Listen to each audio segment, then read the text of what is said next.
Okay, unfortunately, somehow the computer ate my last video, and I'm going to have to use the entire written out board just in interest of time. I need to get through some of these things. So here's the question, and don't look any further than here. Anytime you see the color changing, don't tempt yourself by reading ahead. You want to think through this.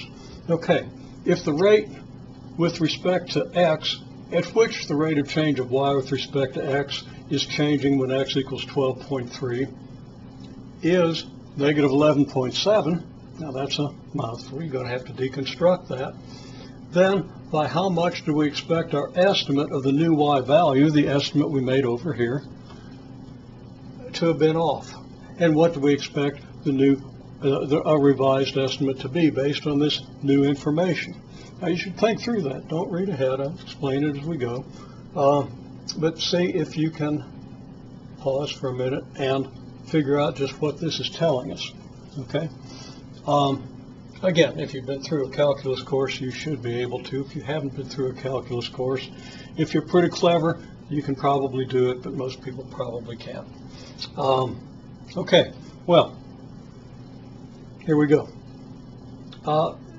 Just looking at this booming, buzzing confusion of this fairly complicated statement, we focus on the idea that x is still changing by 0.2.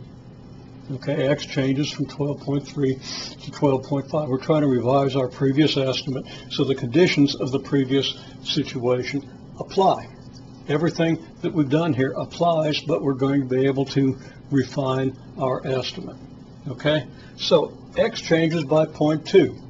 Now, what's this rate of change here? Well, maybe we're still not completely sure what it means, but let's go ahead and see what happens. If x changes by 0.2, then whatever this thing is going to have to change by 0.2 times negative 11.7, because this is a rate of change with respect to x.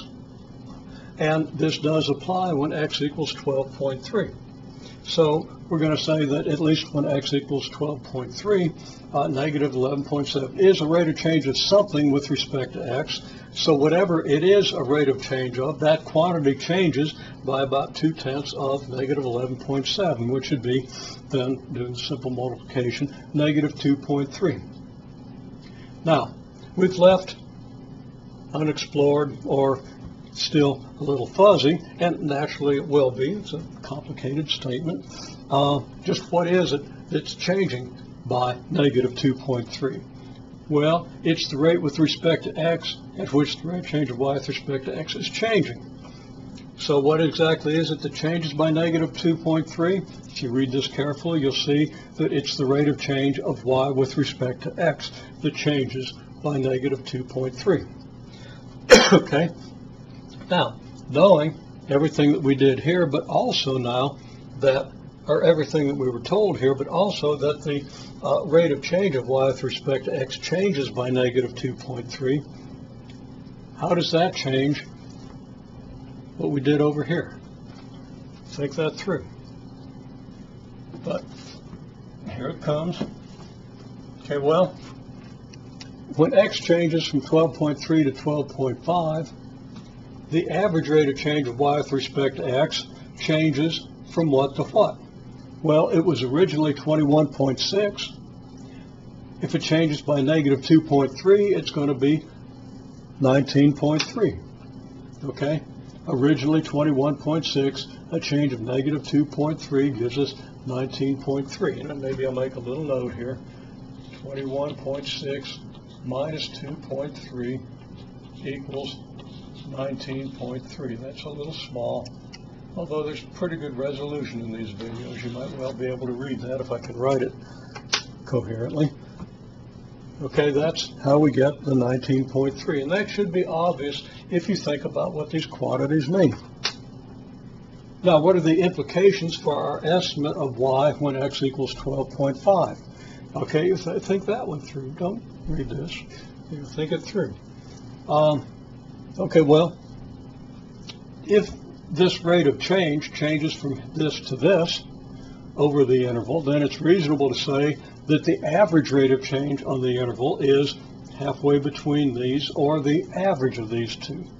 Now, it might or might not be so, but we don't have enough information to refine that estimate. So we can say, well, okay, halfway between these two is 20.5.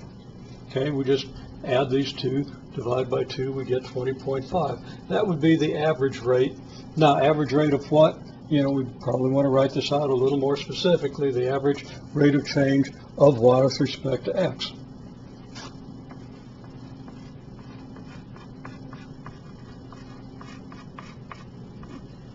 It's helpful to keep ourselves informed about just which average rate this is, because we've got a couple of average rates running around here.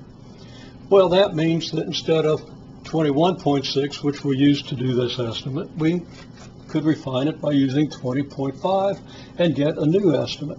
And it's very easy to do that. We just multiply the rate 20.5 by our x interval 0.2, get a change in y that's now 4.1. So that our y value at x equals 12.5 should be our original value, 4.7, plus the change in the y, which is 4.1, giving us 8.8. Now, there's kind of an infinite regress of modifications. If we had complete information about the function, then we could talk about the rate at which this rate changes.